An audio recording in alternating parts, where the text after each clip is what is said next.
I'm going to give a quick overview of Taconic and then talk about our project at 375 Pearl Street, really talk about the business aspects, and then turn over the interesting part to Rick. Taconic Investment Partners is a real estate investment and development firm. We just started a new fund, of which 375 Pearl Street is one of the two investments that we placed in our new fund. Taconic was founded by Paul Pariser and Charlie Bendit 10 years ago. And while Carol mentioned that I was with Green Street Real Estate Partners for the last year, I really just joined Taconic earlier this year after spending 10 years with Trizec, which is a national REIT. And in fact, we bid heavily on 1095 Avenue of the Americas, and we're sorry to see our peer Equity get the property back then.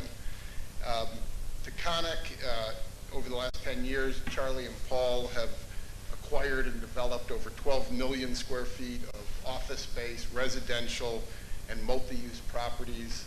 They're primarily focused on New York, but they've also done projects in Atlanta, Chicago, and Washington, D.C. Our real focus, though, is on redeveloping and repositioning undermanaged assets in emerging or changing neighborhoods. And I think that's sort of the theme of what I'm going to talk about a little bit, is how we help to change neighborhoods and how we benefit from the change in neighborhoods. A good example of that is 111 8th Avenue. How do I change the...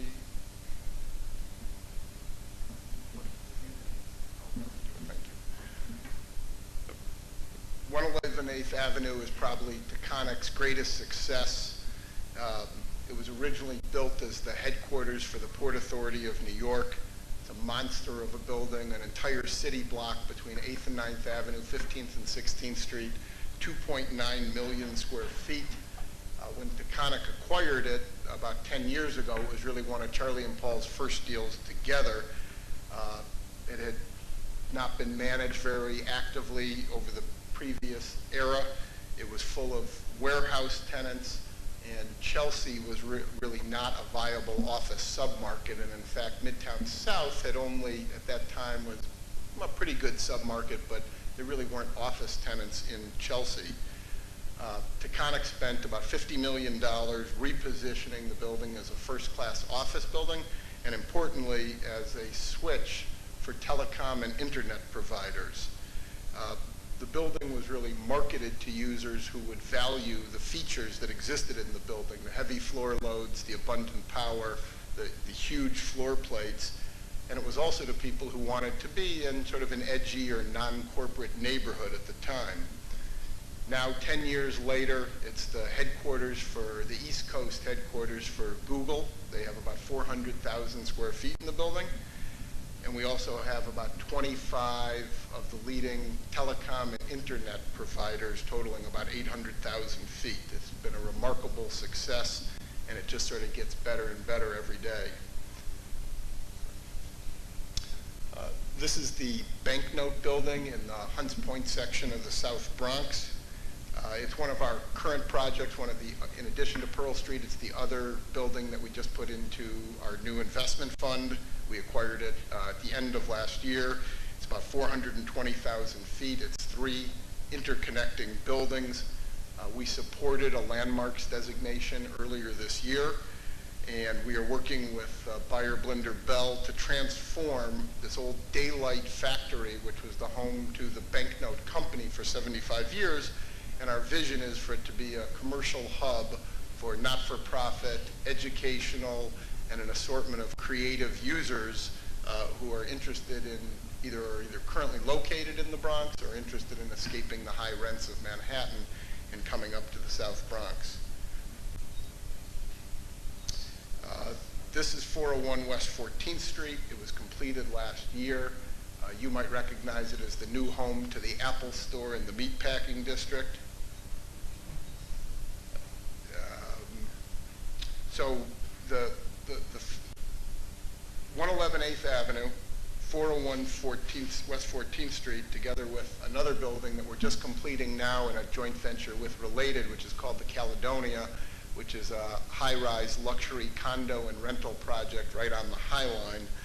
Those three buildings together have really helped to transform the West Chelsea meatpacking district, and we've benefited from the change, and we've helped to make that change in the neighborhood, and it's really just a huge success story all the way around.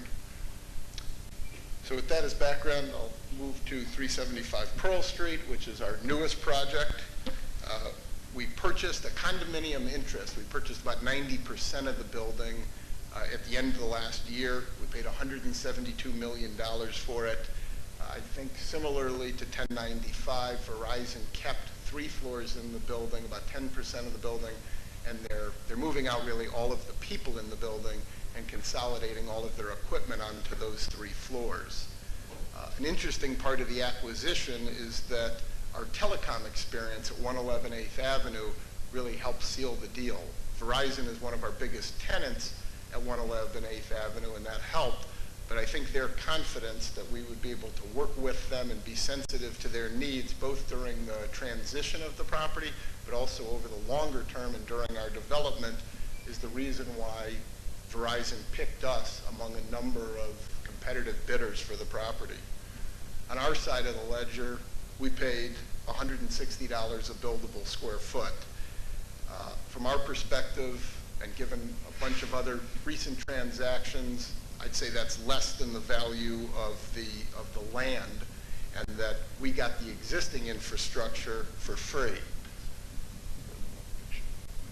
Now, if you've seen the building, you might think that we got what we paid for. It's not the, but there are actually a lot of things about the building, excluding its current skin, that are really great, kind of like 111 8th Avenue. There are, because of the low-rise nature of the neighborhood, there are fantastic views from really all of the floors. There's 42,000 square foot floor plates, which is sort of an ideal size for the large corporate user. There's exceptionally high ceiling heights throughout, from 14 to 23 feet. There's an excess of power, and according to Rick anyways, there's a great steel and concrete skeleton beneath that we're going to use and reuse as part of our redevelopment. But probably more importantly for us, 375 Pearl Street fit perfectly into our strategy of buying a large amount of space in a changing neighborhood and then truly adding value through good design, cost-effective development, proactive leasing, and then benefiting, hopefully over the next several years, from an improving neighborhood, of which we're going to hopefully be a big part of making those improvements. We hired Cook plus Fox, who was the architect for 401 West 14th Street, to be the redevelopment architect on Pearl Street. And we hired CBRE to be our leasing agent, who's done the leasing at 111 8th Avenue for the last 10 years. So it's a team that we've worked with before, feel comfortable, and so far so good. Our redevelopment plan,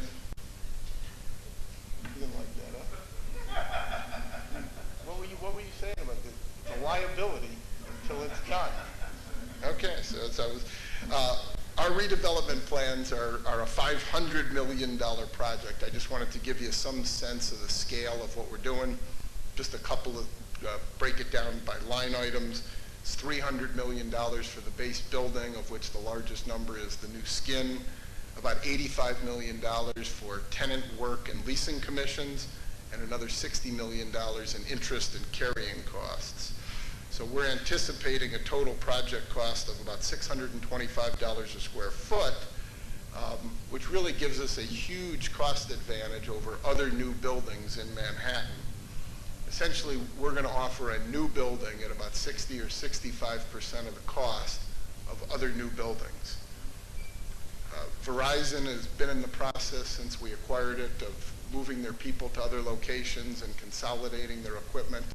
They're going to be moving out of the building later this year, and we've spent this year sort of trolling the market for an anchored tenant.